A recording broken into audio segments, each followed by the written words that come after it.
Pak Uswadin. Kita langsung lanjut ke arti Bhinneka Tunggal Ika. Bhinneka Tunggal Ika berasal dari bahasa Sanskerta kata neka atau aneka berarti beraneka, ragam, atau berbeda-beda. Kata tunggal berarti satu dan ika berarti itu. Jadi secara etimologi, Bhinneka Tunggal Ika berarti berbeda-beda tetapi tetap satu jua. Semboyan Bhinneka Tunggal Ika secara otomatis diresmikan saat lambang negara Garuda diresmikan oleh pemerintah pada tahun 1950. Lambang negara hasil rancangan Sultan Hamid II ini kemudian dipertegas kedudukannya sebagai lambang negara dengan dikeluarkannya Peraturan Pemerintah nomor 66 tahun 1951.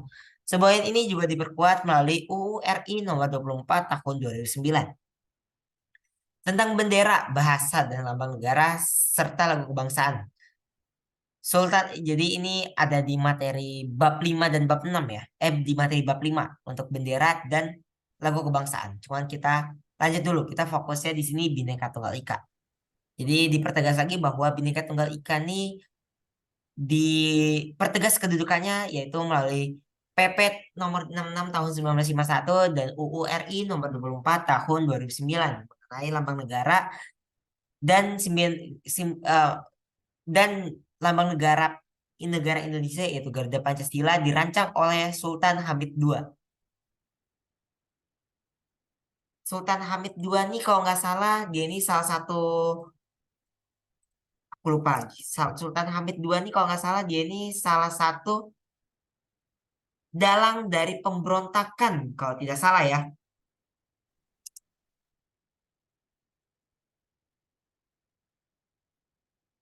Gimana di materi mana ya? Nah ini salah satu dari pemberontakan nih dia ini dan Amir Syarifuddin. Aku lupa ini tentang apa nih? Aku lupa sejarah Indonesia. Astagfirullah.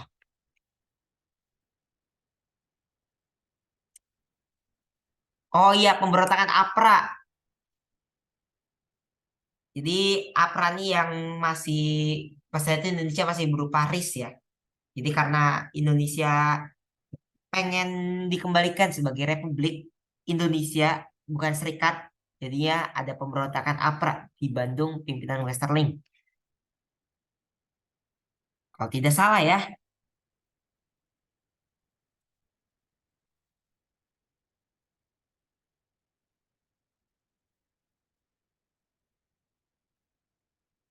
Iya, kan karena ini ya berarti tentang karena RIS, karena jabatannya maksudnya. Cuman ya udah kita lanjut aja ya. Sorry, aku agak basa-basi. Jadi Sultan Hamid II sebagai perancang semboyan Bhinneka Tunggal Ika, lalu Sultan Hamid pada tahun 1950 diresmikan oleh pemerintah rancangan Sultan Hamid II eh, Garuda Pancasila atau Lambang Negara dan dipertegas peraturan PP pemerintah tahun nomor 66 tahun 1991 dan UU RI nomor 24 tahun 2009. Lanjut keragaman. Ini lanjut aja ya. Berikut selengkapnya 38 provinsi yang ada di Indonesia. Ini udah diperbarui nih berarti sama Pak Uswadin.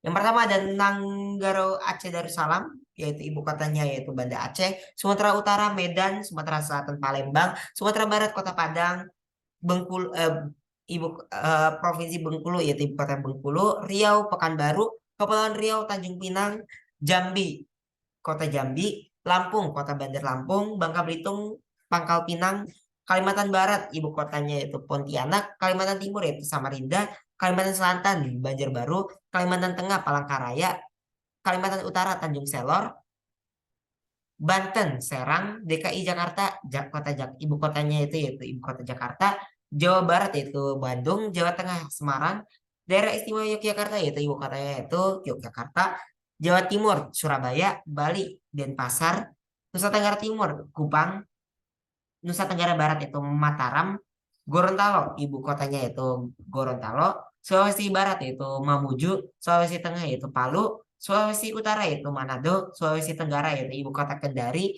Sulawesi Selatan Sulawesi Selatan yaitu Makassar. Maluku Utara yaitu ibu kota yaitu Sovivi. Maluku Utara tadi Maluku Utara itu ibu kota Sovivi, terus Maluku yaitu ibu kotanya Ambon, Papua Barat yaitu ibu kotanya Manokwari, Papua yaitu Jayapura, Papua Tengah yaitu Nabire, Papua Pegunungan yaitu ibu kotanya yaitu Jayawijaya, Papua Selatan yaitu Merauke, Papua Barat Daya yaitu ibu kotanya Sorong. Keragaman negara Indonesia. Bangsa Indonesia merupakan kemajemukan yang terdiri dari berbagai suku, bangsa, agama, dan bahasa. Kemajukan ini terjalin dalam satu ikatan. Bangsa Indonesia sebagai kesatuan, bangsa yang utuh dan berdaulat. Selain didasari oleh latar belakang sosial, budaya, geografi, dan sejarah yang sama, kesatuan bangsa Indonesia juga didasari oleh kesatuan pandangan, ideologi, dan falsafah hidup dalam berbangsa dan bernegara. Pandangan, ideologi, dan falsafah hidup bangsa Indonesia secara holistik tercermin pada sila-sila Pancasila yang menjadi dasar negara bangsa Indonesia. Sedangkan kesatuan pandangan, ideologi, dan falsafah hidup bangsa Indonesia secara eksplisit tercantum dalam lambang negara yang bertuliskan Bhinneka Tunggal Ika yang mengandung makna beraneka ragam suku, bangsa, agama, dan bahasa namun tetap satu, yaitu Indonesia satu jua. Gambaran tentang struktur dan kemajemukan penduduk Indonesia hingga saat ini yang paling otoritatif dan menjadi rujukan data yang berasal dari sensus penduduk tahun 2010. Seperti telah banyak diketahui, cacat jiwa atau sensus adalah proses pencatatan, perhitungan dan publikasi data demografis yang dilakukan terhadap semua penduduk yang tinggal menetap di suatu wilayah tertentu. Sensus sendiri sebagai kegiatan pencatatan biasa dilakukan setiap 10 tahun sekali. Sampai tulisan ini dibuat, Indonesia telah melakukan 7 kali sensus penduduk, yakni tahun 1920 pada zaman Hindia Belanda, 1961, 1971, 1980, 1990, tahun 2000, dan terakhir tahun 2010.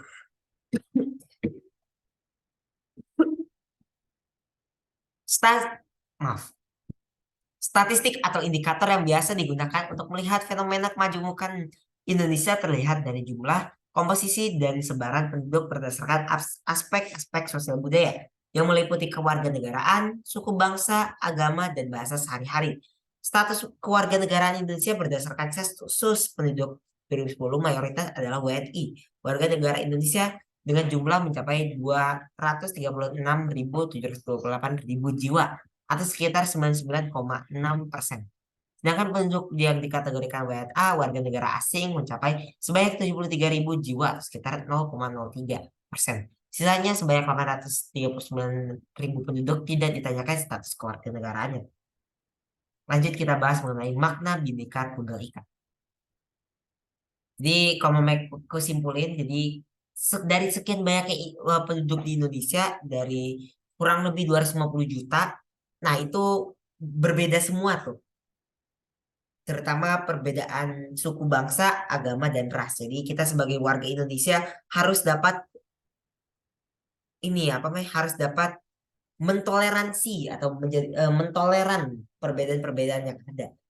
Dengan apa? Dengan hadirnya pelajaran PPKN, maka dari itu kita sebenarnya jangan meremehkan atau menyepelekan pelajaran PPKN.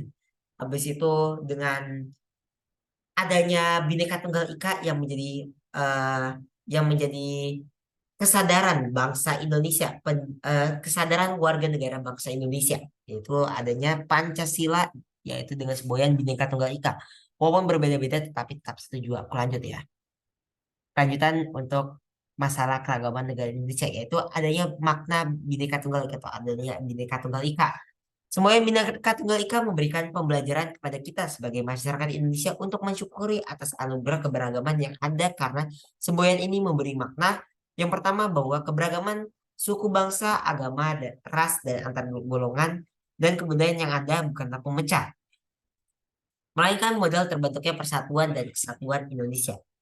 Terus semboyan ini dapat dijadikan landasan filtrasi untuk menjaga persatuan dan kesatuan bangsa di Indonesia di tengah arus globalisasi yang ada. Jadi semboyan ini jadi filtrasi ya. Selain tadi semboyan Bhinneka Tunggal Ika itu sebagai modal terbentuk persatuan dan kesatuan di Indonesia, Karena Bhinneka Tunggal Ika walaupun berbeda-beda tetapi tetap satu jua juga sebagai landasan filtrasi untuk menjaga persatuan dan kesatuan bangsa Indonesia di tengah arus globalisasi yang terus ada.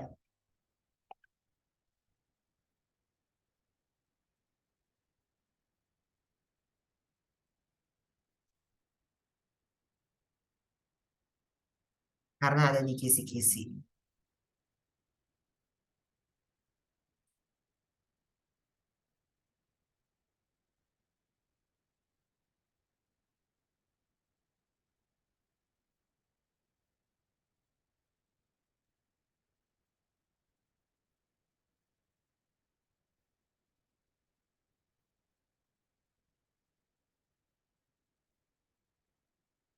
Oke, aku lanjut ya. Tadi aku habis balas WA, lanjut nomor 3, sejarah perjalanan bangsa yang ada menjadikan semboyan ini mampu memperkokoh persatuan dan kesatuan agar bangsa ini tidak lagi terpecah belah dan dikuasai oleh bangsa lain. Terus kehidupan yang toleran dalam masyarakat Indonesia yang telah ada sejak zaman kerajaan dulu di tengah keberagaman yang ada harus dipertahankan dan dengan mengamalkan makna di balik semboyan Bhinneka Tunggal Ika. Keragaman.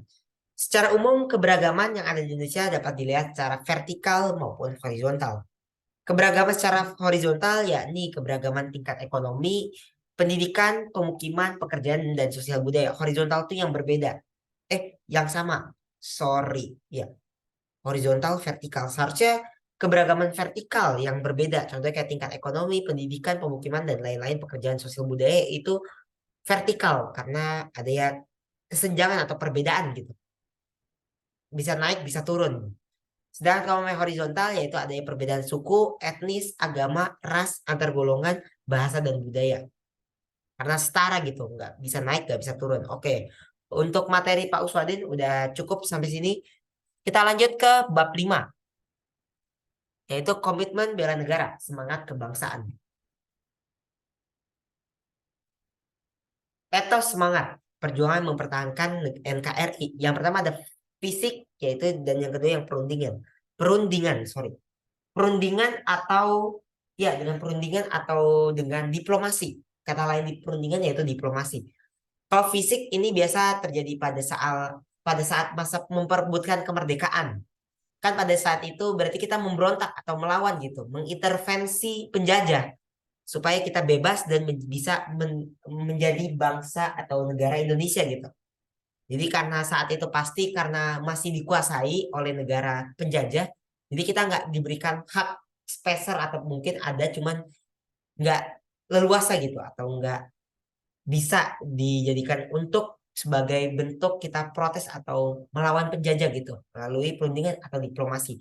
Jadi pada masa awal kemerdekaan terus masa perebutan kemerdekaan itu masih menggunakan fisik sebagai atau semangat perjuangan dalam memperebutkan kemerdekaan, juga mempertahankan NKRI karena penjajah tidak membuka atau tidak membuka diri dalam diplomasi atau perundingan.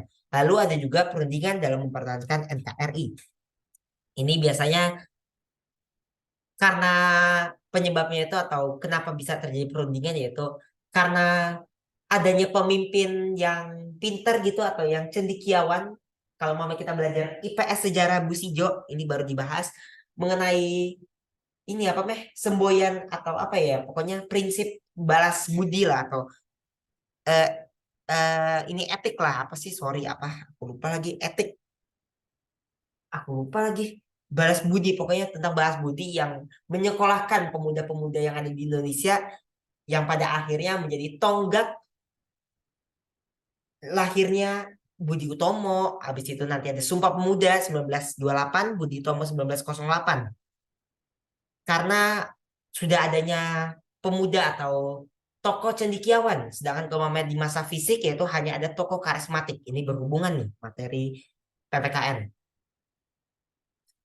Jadi itu ya karena udah ada tokoh pintar atau cendekiawan. Habis itu juga kita sudah bisa mengintervensi secara fisik. Lalu karena sudah mulai terpojok penjajah atau apa, otomatis mereka membuka perundingan atau diplomasi supaya tidak begitu dirugikan gitu secara fisik, ekonomi dan lain-lain, secara finansial. Jadi mulailah penjajah itu mulai perundingan gitu supaya mengurangi dampak secara fisiknya gitu. Jadi itu dalam mempertahankan NKRI itu ada fisik dan perundingan. Kita lanjut ya. Sejarah bela negara. Yang pertama, fisik menjadi harapan awal. Karena ya pertama, penjajah belum mau membuka diri gitu untuk melakukan perundingan atau diplomasi. Ini contohnya ada pertempuran 5 hari 5 hari 5 malam di Semarang. Ini 5 hari Semarang ya. Rakyat Semarang atau rakyat Semarang dan tawanan Jepang. Perlawanan rakyat atas tewasnya DR nih berarti dokter Karyadi. Kalau namanya DR-nya besar itu dokter. Penulisan ini ya. Dokter, sorry, sorry. Kalau namanya DR yang kecil berarti dokter. Kalau DR yang besar berarti dokter.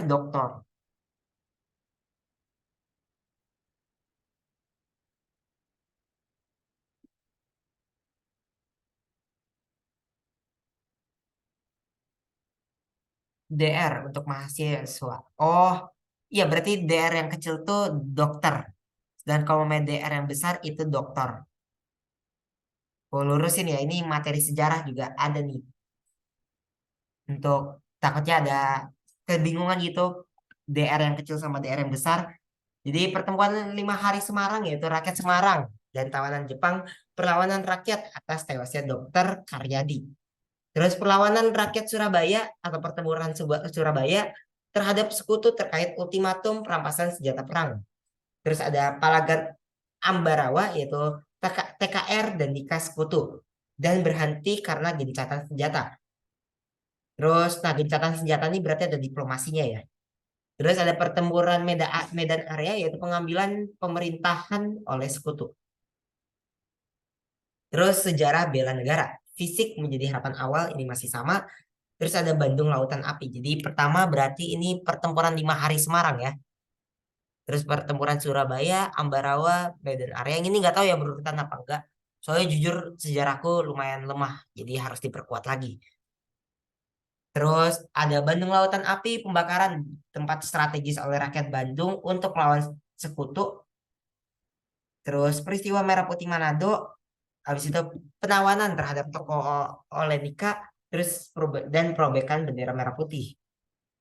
Terus Puputan Margarana, Bali, keinginan membentuk Indonesia Timur oleh sekutu dan dilawan rakyat Bali. Terus ini mulai nih sejarah bela negara, langkah diplomasi harapan baru. Pertama-tama ini nggak tahu, ini kayaknya ini deh apa meh berurutan deh. Pertama ada perjanjian Linggarjati. Jadi ini awal mula dari diplomasi gitu. Linggarjati ini aku lupa tahun berapa. Perjanjian Linggarjati yaitu pengakuan sebagian wilayah oleh Belanda terus pembentukan RIS. Oh, berarti ini tahun 1950-an sebelum 1950-an lah. Sekitaran situ. 1950-an. Kurang sama lebih sedikit. Karena ada pembentukan RIS. Terus pengakuan sebagian wilayah oleh Belanda. Linggarjati ini kalau nggak salah lingkupnya tuh Sumatera, Jawa, Madura, sama Bali NTT kalau tidak salah. Coba kita cek Linggarjati ya.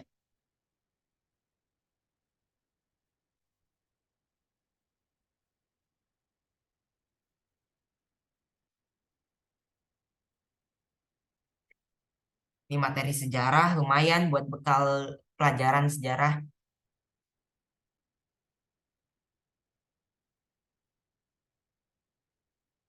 Ya, berarti ini ya masih berupa perserikatan.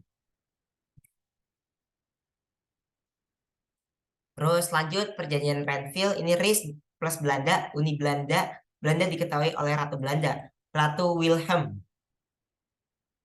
Ya, Ratu Wilhelm, aku lupa Ratu Wilhelm keberapa.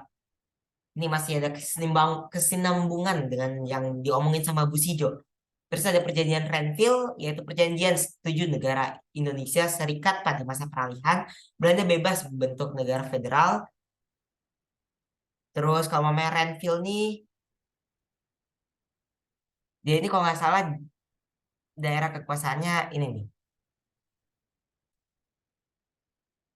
Dipersempit lagi nih kalau nggak salah di Renville. Aku lupa. Jujur aku lupa. Terus perundingan Romroyan yaitu kesepakatan berhenti kontak senjata, terus sepakat kerjasama menciptakan keamanan, mengembalikan pemerintah Indonesia ke Yogyakarta, dan sepakat menyelenggarakan KMB. KMB ini tentaranya Belanda. Aku lupa. Eh, bukan, sorry, sorry, sorry. KMB itu konferensi meja bundar. Kesepakatan Romroyan. Baru mulai deh. Habis kesepakatan Romroyan, ini kalau nggak salah di kapal perang Belanda. Aku lupa jujur. Yang di kapal perang Belanda itu yang mana? Oh, bukan, sorry, sorry. Ini Romroyan ya. Yaitu tujuannya yaitu menyetujui bakal ada tergelarnya KMB, konferensi meja bundar, kesepakatan berhenti kontak senjata, sepakat kerjasama menciptakan keamanan dan mengembalikan pemerintah Indonesia ke Jogja atau ke Yogyakarta. Jadi Indonesia dikembalikan ke Yogyakarta dikembalikan ke Indonesia. Terus baru deh konferensi meja bundar, penyerahan kedaulatan kepada RIS akhir Desember 1949. Indonesia akan membayar hutang Belanda sejak 1942. Keputusan Irian Barat ditunda selama 1 tahun. Nah, ini baru nanti lanjut ke Trikora dan Dwikora. Cuma untuk Trikora dan Dwikora jujur aku masih kurang begitu paham sama tahu. Yang aku tahu itu Jenderal Yosudarso. Nah, itu salah satu tokoh dalam peristiwa Trikora, Trikora kalau nggak salah. Yosudarso. Nama jalan.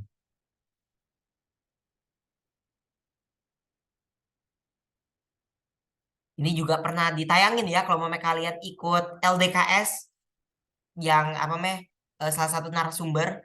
Nah, ini yang biasanya suka LDKS pasti nggak tahu sih. Nggak jadi deh aku takut ngerosting.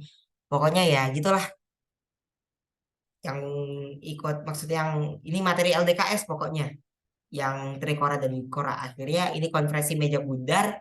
Pada saat itu hampir seluruh bagian Indonesia sudah dimiliki Indonesia kecuali Papua Barat.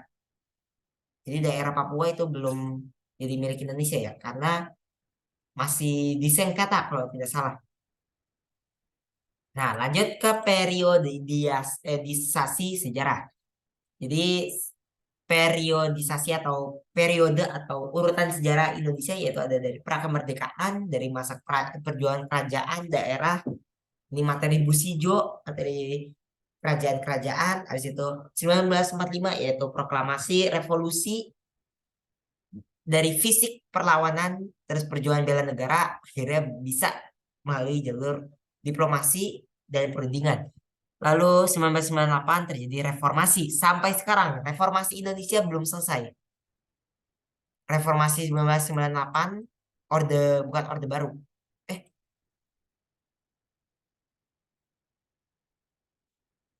iya reformasi. Ini masih terus berlanjut ya. Setelah turunnya Bapak Presiden Soeharto, reformasi sampai sekarang. Yang sekarang hadapan kita ya ini dengan globalisasi. Jadi bela negara sekarang bukan hanya mengenai reformasi ataupun juga perang-perang yang ada gitu antara penjajah dengan kita, namun sekarang mengenai globalisasi, perkembangan internet, ancaman dari dalam negeri maupun luar negeri, ancaman itu macam-macam, ancaman secara nasionalisme, terus kebudayaan itu norma. Nah, kayak umpamanya mungkin penyimpangan sosial, mungkin ada yang mengaku dirinya gay lah, atau yang merasa dirinya apalah, banci mungkin. Cuman kayaknya aku sangat nyatir ya di sini. Cuma ya kurang lebih seperti itu sih. Itu globalisasi. Jadi globalisasi ini mungkin penyimpangan sosial, habis itu juga minusnya akhlak atau budi pekerti pemuda zaman sekarang, ngomongnya asal, mungkin seperti itu. Itu juga termasuk ancaman dalam negeri. Terus juga ancaman luar negeri yaitu pengaruh budaya barat, terus budaya luar negeri Asia Timur. Contohnya kayak mamanya Wibu, nah itu juga termasuk ancaman kalau mamanya kita tidak dapat menyaringnya dengan baik melalui Bhinneka Tunggal Ika. Ada kisi-kisi dari Pak Warisno. Yang kisi-kisi itu kan perjuangan bela negara sebelum periode 1908. Itu di PPT mana ya? 1908 Sumpah Pemuda. Ini pertama. Sumpah Pemuda ini 1908 sebelum 1908. Sebenarnya kalau mau yang 1908 ini biasanya lebih kayak apa sih namanya tuh? Sejarah sih 1908 tentang kayak perjuangan. Nah, ini 1908. Nanti kita abis ini kita langsung lanjut ke sini. Terus sampai Kongres Pemuda 2. Itu saat ini ya apa meh? Saat lagu Indonesia Raya dikumandangkan. Kita bahas dulu dasar mengenai bela negara sama satunya lagi yaitu pertahanan semesta, habis itu kayak bendera dan lain-lain. Baru kita lanjut ke itu ya. Ini juga dari Pak Warisno ya. Kisi-kisi. Astagfirullah.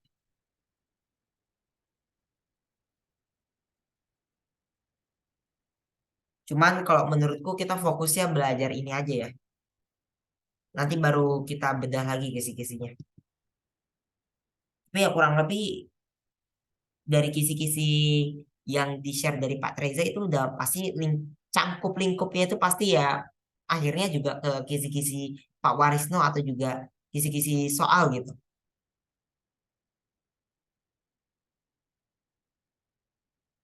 Jadi kita belajar dasarnya dulu aja ya. Nanti kita bahas juga kok. Terus kita lanjut dulu hakikat bela negara. Cuman kita bahas kisi-kisi Pak Warisno setelah kita selesai semua dari bab 4 sampai bab 5. Supaya jelas gitu. Mana bagian bela negara, mana bagian bab 4, bagian bab 6, terus soal-soal contoh, baru kita identifikasi tuh kisi-kisi Pak Warisno. Jadi kalau kalian siap tahan sampai jam 11, alhamdulillah. Karena ya bisa nemenin belajar aku, ya bisa bilang gitu sih. Makasih banyak. Oke, aku lanjut ya. Hakikat bela negara. Bukan perang fisik selamanya, melainkan berjuang mengisi kemerdekaan dengan kemampuan yang dimiliki sesuai dengan profesinya. Definisi bela negara. Bela negara ini ada di UU nomor 3 tahun 2002 tentang pertahanan negara. Upaya setiap warga negara untuk mempertahankan negara kesatuan Republik Indonesia. Atau kalau mau main dulu tuh UU nomor 27 tahun 27 ayat 3. Ini juga masuk ya. UU tahun, oh ini UUD, sorry, UUD. Jadi selain tadi yang ku singgung tadi mengenai bela negara, yaitu di UU nomor 3 tahun 2002 tentang pertahanan negara, itu juga tentang bela negara. Bela negara juga ada di UUD pasal 27 ayat 3. Ya, ini berbunyi, setiap warga negara berhak dan wajib ikut serta dalam upaya pembelaan negara. Jadi upaya setiap warga negara untuk mempertahankan negara Kesatuan Republik Indonesia itu definisi bela negara berdasarkan UU nomor 3 tahun 2002. Itu upaya setiap warga negara untuk mempertahankan negara Kesatuan Republik Indonesia. Terus dari UUD 1945 itu juga ada UUD 19 UUD 1945 ayat 2 maaf pasal 27 ayat 3 yaitu sikap dan perilaku serta tindakan warga negara yang dijiwai oleh kecintaannya kepada NKRI yang berdasarkan Pancasila dan UUD NRI 1945 yaitu di sini. Pasal 27 ayat 3 yaitu setiap warga negara berhak dan wajib ikut serta dalam upaya pembelaan negaraan, pembelaan negara. Jadi sikap dan perilaku serta tindakan warga negara yang dijiwai oleh kecintaannya kepada NKRI. Itu dasarnya dari Pancasila dan UUD 1945. Lanjut pertahanan semesta. Warga negara, lambang negara, lembaga kemasyarakatan, dan partai politik. Bentuk bela negara. Yaitu yang pertama ada pendidikan kewarganegaraan, pelajaran PPKN. Itu merupakan salah satu bentuk bela negara oleh siswa pelajar. Terus ada pelatihan dasar kemiliteran, ini biasa sama eh pokoknya sama TNI dan Polri. Terus ada pengabdian sesuai profesi dan pengabdian prajurit TNI, pelatihan dasar kemiliteran. Saksi. Ini bentuk bela negara ya, yaitu ada pendidikan kewarganegaraan, PPKN, pelatihan dasar kemiliteran, pengabdian sesuai profesi dan pengabdian prajurit TNI. Lanjut, semangat bela negara.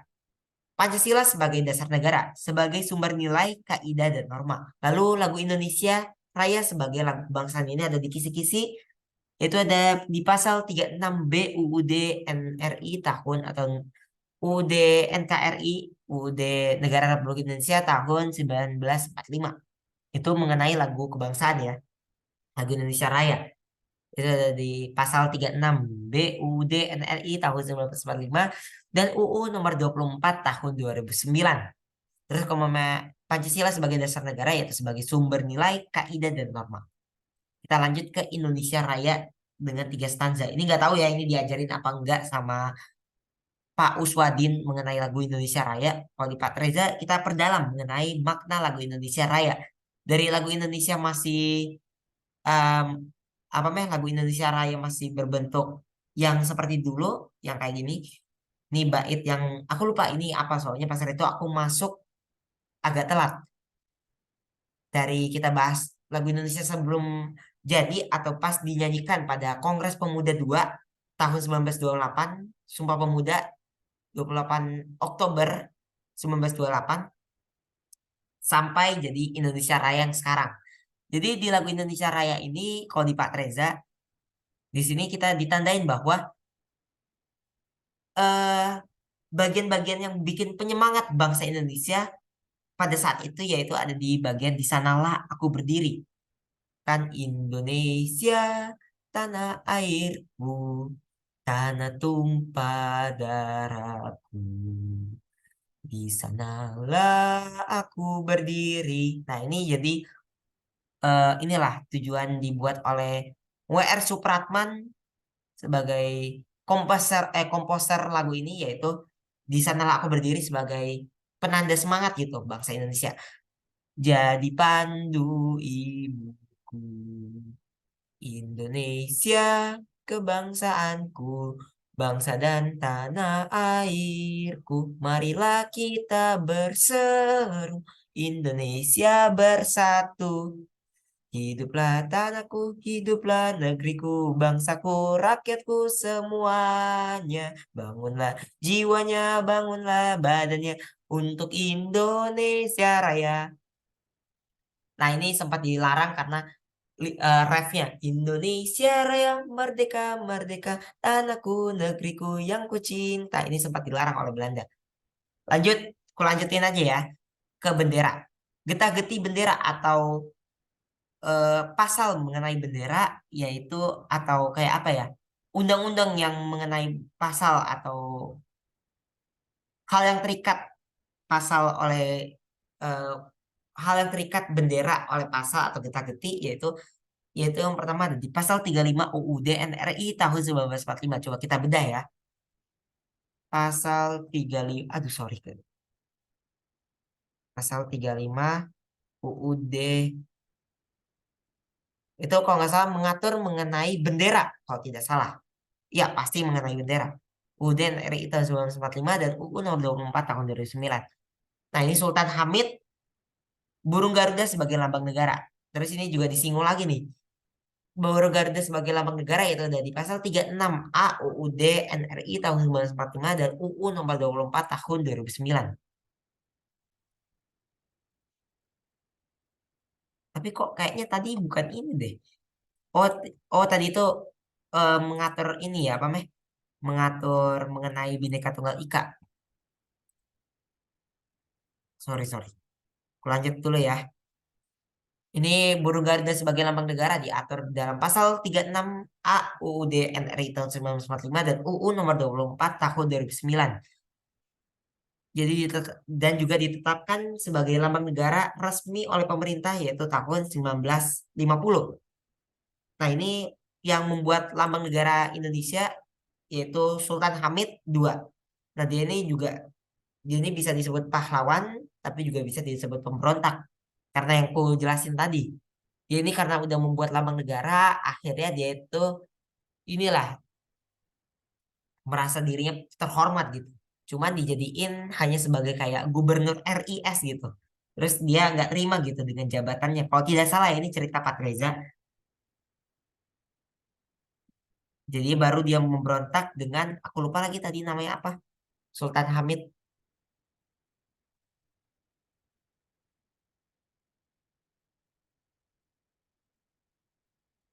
karena APRA, dengan APRA ya. Dia itu ikut ngeberontaknya. Oke, aku lanjut ya. Terus kita lanjut ke hakikat ancaman. Ini nggak tahu masuk apa nggak, cuman ini soal Pak Reza. Hakikat ancaman, jenis ancamannya itu yang pertama ada ancaman militer, bersenjata atau non senjata dalam maupun luar negeri. Terus ada non militer, non senjata, yaitu dengan pemikiran, yaitu dengan contoh yang paling terkenal, enggak, itu dihibrida ya. Kalau pemain non militer ini biasa dengan ideologi. Jadi ada ancaman ideologi gitu. Dan yang terakhir hibrida, yaitu gabungan militer dan non-militer, yaitu dengan militer, mungkin dengan senjata, dan non-militer. Yang paling terkenal yaitu ancaman pemberontakan PKI, Partai Komunis Indonesia. Yang paling terkenal tuh G30 SPKI ya, tahun 1961 kalau tidak salah, G30 SPKI itu.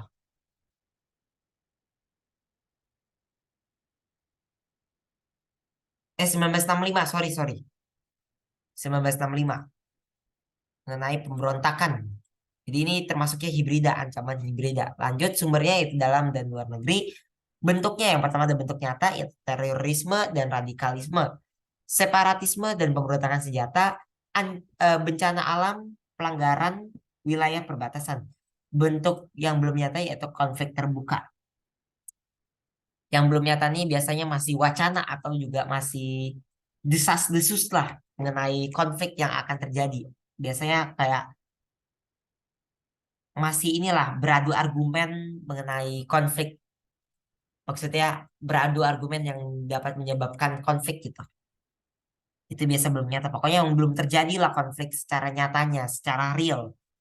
Nah, dari ancaman-ancaman itu ada istilahnya yaitu proxy war. Ini nggak tahu masuk apa nggak, cuman kayaknya nggak masuk nih. Proxy war ini perang menggunakan kubu yang lain gitu. Jadi ada dua kubu, namanya aku ambil contoh Amerika dengan Rusia. Mereka memegang kubu masing-masing lah.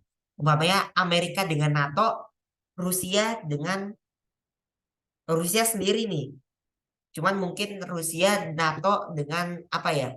Belarusia. Belarusia umpamanya yang menantang NATO lebih menantang NATO dibanding Rusia. Nah, itu salah satu bentuk proxy war. Itu sekilas saja ya proxy war. Aku lanjut ke kita lanjut ke Sumpah Pemuda. Nah, materi Sumpah Pemuda ini sambungan dari atau bukan sambungan sih, tapi kejadian sebelum terjadinya bela negara yang tadi udah ada di PPT Pak Reza, tadi udah dijelasin yang ini. Nah, ini ada di sini ya.